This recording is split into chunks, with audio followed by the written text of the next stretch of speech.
Salve, salve família, aqui quem fala é o Lutz do canal Cortes Podcast e no meu primeiro mês monetizado eu já fiz $3.000 só seguindo o que esse cara fala no curso dele. Então se você quer ganhar dinheiro com internet e YouTube sem nem precisar aparecer, confere o primeiro link na descrição. Tu falou aí um pouquinho mais cedo que tu tem os teus planos ali na TV e tal, sempre como comentarista? Ou tu tem tesão de narrar alguma coisa, cara? Não, né? Narrar não. Bem diferente, né? Tem questão de impostação de voz e eu sempre falo, a gente é um complemento do narrador, né? A estrela maior de uma transmissão é o narrador, é o cara que passa a emoção através da voz para vocês que estão em casa.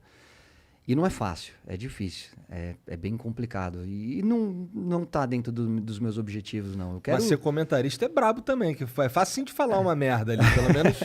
Eu fico vendo que assim, o caralho, maneira essa colocação que o cara fez. O Galvão, ele bota a maior pressão, né? Porque o Galvão começa a parada ali, ele fala, sei lá, o jogador tal tá mal, entendeu? E o que você acha aí, cara? O que você acha? Tu, caralho, e agora, mané? Eu acho que ele é um bananão. Não, tipo, hoje a polêmica do dia é o áudio vazado do Galvão, né? Que vocês devem estar acompanhando o negócio do Neymar. E você tem que tomar muito cuidado, porque é muito legal estar dentro da Globo, como vocês que são uma referência de podcast, mas você vira um canhão, né? Uhum. Tudo que você fala tem uma repercussão muito grande, pro bem e pro mal. Então você tem que pensar muito antes de emitir uma opinião e uma coisa que eu sempre procuro trazer pro meu comentário é não esquecer que eu fui um deles, que eu fui jogador. Eu sei o quanto dói uma crítica, eu sei quanto machuca a tua família, porque a gente cria uma casca, você tá acostumado. Eu comecei com 5 anos de idade, então quando você chega no profissional, você passou por tanta coisa que a crítica, por mais maldosa que seja, ela não te ataca. O que te machuca é na hora que você vê teu filho, que você vê tua mãe, que você vê tua esposa sofrendo por causa de um comentário maldoso. Eu não faço isso. A minha crítica sempre é muito respeitosa. Eu tenho que fazer, porque eu sou comentarista, sou pago para isso. Agora, eu não preciso falar que o Igor é uma porcaria e que não merece vestir a camisa do Flamengo. Eu posso dizer que hoje ele não está num dia bom e que talvez fosse importante uma substituição para mudar um pouquinho o jeitão de jogar. É a forma que eu procuro tratar, não esquecendo que antes do jogador tem um ser humano e ele tem família e eles ficam chateados, sim. E hoje em dia, tipo, a internet trouxe muitas coisas boas, mas assim, lá no passado a pressão era diferente, né? Porque hoje é todo momento, todo lugar, você não tem um segundo de paz, né? A não ser que você desligue tudo, né? E é difícil desconectar hoje em dia, Os né? caras criticam o Neymar, né? Demais, né? E tantos jogadores, foi pra noite, tá na balada... você foi... Deixa eu só te explicar uma coisa. Eu fazia as mesmas coisas que eles fazem. A única diferença é que não existia câmera no celular. Uhum. É só essa a diferença. A gente aprontava, a gente dormia tarde, a gente pegava a mulher, a gente às vezes discutia com o torcedor. É tudo igual. Não mudou. O que mudou é que hoje você tem mais acesso à informação, você tem acesso às imagens e hoje aconteceu aqui em São Paulo ou lá no Catar... Em um clique você tem acesso a tudo que está acontecendo. Essa é a única diferença. E aí existe uma mudança de comportamento que eu acho que os jogadores têm que ter noção da imagem que eles têm e do alcance que ela gera e tomar um pouquinho mais de cuidado. Mas esse cuidado tu acha que passa por se privar mais ainda? Tipo, eu fico bolado com esse lance de nego pegar muito no pé do Neymar, porque o Neymar é a estrela que é e tal. Mas, pô, é meio desumano até, porque, porra, ele não faz nada da vida dele, ele é obrigado a ser uma máquina de jogar futebol. Então, assim, pra ele tomar mais cuidado, acho que só se privando mais ainda da vida pessoal. Então tem uma linha aí difícil pra caramba. Difícil. De o que eu vou fazer aqui e correr o risco de me expor, ou... não vou fazer nada e você só uma máquina. Os caras enlouquecem também. Enlouquece. Só de trabalhar sem parar, tem que fazer alguma coisa. Você já conheceu algum jogador que fosse essa máquina, tipo assim, ele só joga bola e o foco dele total nisso e mais nada? Tem. Talvez o Cristiano Ronaldo hoje seja o grande exemplo disso. O Messi também. E aí eu acho que a comparação ela é um pouco maldosa. O Neymar é muito... O Neymar, o Messi, o Cristiano Ronaldo, o Mbappé, para mim, talvez eu colocasse o De Bruyne aí nesse quinteto, são os maiores jogadores do mundo na atualidade. Acho até que o Cristiano Ronaldo e o Messi já num outro momento de carreira, e acho que hoje, tecnicamente, na parte técnica, o Neymar é o mais completo deles. Só que o Neymar tem essa rejeição por conta da imagem dele. Olha o que o Cristiano Ronaldo e o Messi fazem e o que o Neymar faz. Cara, os dois são casados, com filho constituído, e o Neymar é solteiro. Uhum. Você solteiro tem um comportamento diferente da vida de casado. Neymar faz algumas bobagens? Faz. Se expõe? Se expõe. Cara, mas é isso. Você não... Talvez, cada um... Você tem que encontrar o equilíbrio. Da mesma maneira que eu falei, cara, eu encontrei o equilíbrio na minha vida em relação ao meu trabalho e ao crescimento dos meus filhos. O Cristiano Ronaldo e o Messi, talvez eles tenham... Hoje eles se privem de muito desse lado social. Por quê? Porque eles já estão no final da carreira, eles já estão num outro momento. O Neymar, eu vou te falar, eu conheço um Neymar que muita gente não conhece, tá?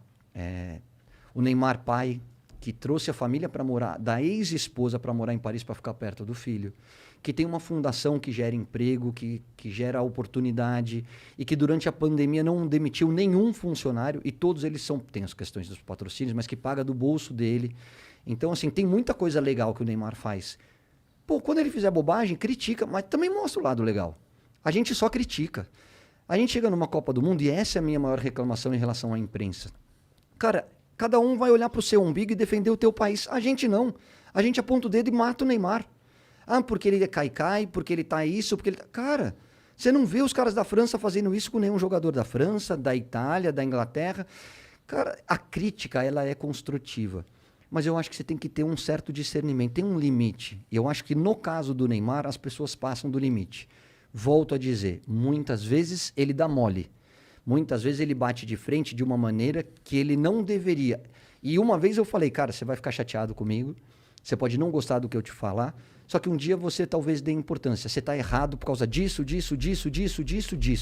Isso vai te prejudicar. Eu estou do outro lado. Hoje eu sei como funciona a cabeça da imprensa. Cuidado. Ele falou, beleza. Ficou uma semana, 10 dias sem muito contato, mas talvez ele tenha registrado essa informação. E com o passar do tempo ele sabe que eu falei para o bem dele.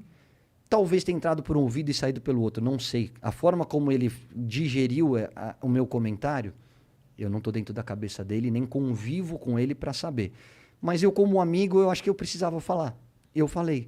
Ele é um menino, ele não é mais um menino, ele já tem quase 30 anos de idade, ele é responsável por tudo aquilo que ele faz. Eu só acho que a gente precisa entender um pouquinho mais esse outro lado. Eu não falo do extracampo, eu não quero saber se ele foi pra noite, se ele pegou duas ou três, se ele tá no carnaval. Eu quero saber se dentro de campo ele tá funcionando, ele tá performando. Se ele tá fazendo, o que ele faz fora de campo é problema dele. No domingo, teve jogo, né?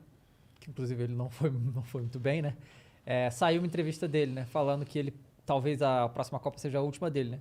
E aí todo mundo, meu Deus, mas por quê? Sabe? Tipo, é bem óbvio, porque se você olhar como que se lida as coisas, né? É muita pressão, né, cara? Tipo, ele ganha lá os milhões e tudo e tal, mas ele continua sendo um ser humano, cara. Ele não é uma máquina, é muita pressão. É a coisa assim que... E ele não tem só a pressão de ser esse jogador gigante, mas ele ser, tipo, a única esperança que o Brasil pode ter na Copa do Mundo. É só ele, sabe? Ele tem que carregar tudo, né? Então não é uma coisa fácil de lidar. Eu concordo também que, tipo, vai cometer erros, acontece, mas eu acho que é muito acima do normal como a figura Neymar é perseguida, né? Não me surpreendeu, porque a gente já sabia que ele estava cansado, tá? Mentalmente cansado. Externar isso dá essa repercussão toda, mas a gente sabe o quanto ele está incomodado com todas essas perseguições, principalmente... Eu sempre falo isso, o jogador sabe quando ele jogou mal. O Neymar saiu do jogo contra a Colômbia, ele sabe que ele não foi bem, ele sabe que ele tomou decisões erradas, ele sabe que ele joga muito mais do que ele jogou. A minha função como comentarista é dizer exatamente isso. O Neymar hoje não está bem. O Neymar hoje deveria ter sido substituído, mesmo que seja difícil tirar o craque do time, porque até o craque tem os seus dias ruins.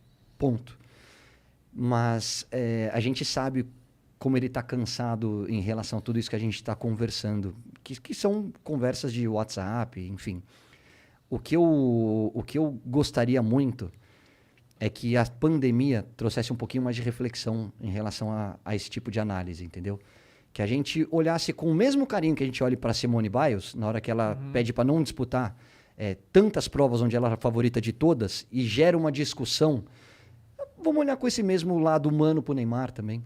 Né? Vamos olhar para todos eles da mesma maneira, porque são atletas de altíssimo nível, estão entre os maiores de todos os tempos, recebem para isso, tiram proveito do talento deles, ninguém está falando que são coitadinhos, não é nada disso. Mas não vamos esquecer que antes do ser humano, antes do atleta, existe o ser humano. E que ele é passível de erro. Vai ter o dia ruim do Neymar, como teve o dia ruim do Messi, como teve o dia ruim do Cristiano. Todo mundo um dia falha. E aí, no dia da falha, tem aqueles que vão pisar na tua cabeça e aqueles que te derem a mão. Isso é construção. Hoje, eu, como comentarista, tenho alguns posicionamentos diferentes da maioria, tá? Então, a imprensa sempre fala, vocês vão ouvir direto e aí, quando pedem minha opinião, eu fico contrário a eles. Eles falam, porque hoje o treino é tudo fechado. A Itália abre. A Inglaterra abre. O Manchester City abre. Só a imprensa quer que abra. E aí, na hora que você divulga, você está dando arma para o seu adversário. Então, por que precisa abrir? Porque as relações são muito diferentes. São mesmo. A minha relação, na minha época, a minha relação com a imprensa era muito mais aberta. A gente tinha muito mais proximidade com os jornalistas. Mas é uma construção. Por que o jogador é emitido? Você já se perguntou por que ele não quer falar com você? Cara, eu converso com os jogadores. Quando eu preciso ligar para algum deles, eles me recebem com o maior prazer do mundo. Isso é construção. Porque talvez eles me recebam porque eles sabem que quando eles vão mal, eu falo que eles vão mal. Mas eu não piso na cabeça deles. Então, hoje, talvez aqueles que se queixam são os primeiros a dar porrada nos caras. E aí depois você quer uma exclusiva. Pô, na hora que você teve a oportunidade, você pisou na cabeça dele. Agora você quer uma exclusiva? Ação e reação. Você planta, você colhe. Se você não foi legal, por que o cara tem que ser legal com você? Porque... bate, você tem que dar a outra face. Tem que dar o caramba, meu. Se você bateu, você vai apanhar. É simples assim. Esse lance que você tá falando é importante pra cacete, porque quando a gente conversou com o Dani Alves aqui, teve uma galera que ficou chateada. Porra, tô tentando falar com ele há um tempão. Porra, mas você só chama o cara pra esculachar o cara, pô. Ou você esculacha o cara pelas costas o tempo inteiro, e na mídia, e não sei o quê, não sei o quê. O cara vai querer falar contigo? Eu não vou querer falar com um cara que fica me esculachando o dia inteiro, a vida inteira. Então, você tá falando aí, total, faz sentido demais. Outra coisa que incomoda demais os jogadores, e me incomodava, e eu já fui vítima como comentarista, tá? Às vezes você faz uma linha de raciocínio com começo, meio e fim. Como as que a gente tá conversando espontaneamente. Só que você vender a matéria, você precisa ter clique. E aí você tira do contexto uma frase, transforma em manchete, e aí aparece lá. Vou dar o exemplo do Daniel Alves. Daniel Alves detona o São Paulo. Cara, você já está induzido a ler a matéria com raiva do Daniel Alves para o São Paulino. Na hora que você lê, a matéria é completamente diferente. Aí você fala, por que ele pôs essa manchete? Para ganhar clique. Agora, você desconstruiu toda a tua linha de raciocínio. Muita gente nem lê a matéria, lê só o título. Sim. E aí passa uma informação para o público mentirosa. Isso magoa demais o atleta. Aí o cara não quer falar com você. E aí você fica incomodado porque ele não quis falar com você. Pô, na hora que você teve a oportunidade, você não foi legal com ele.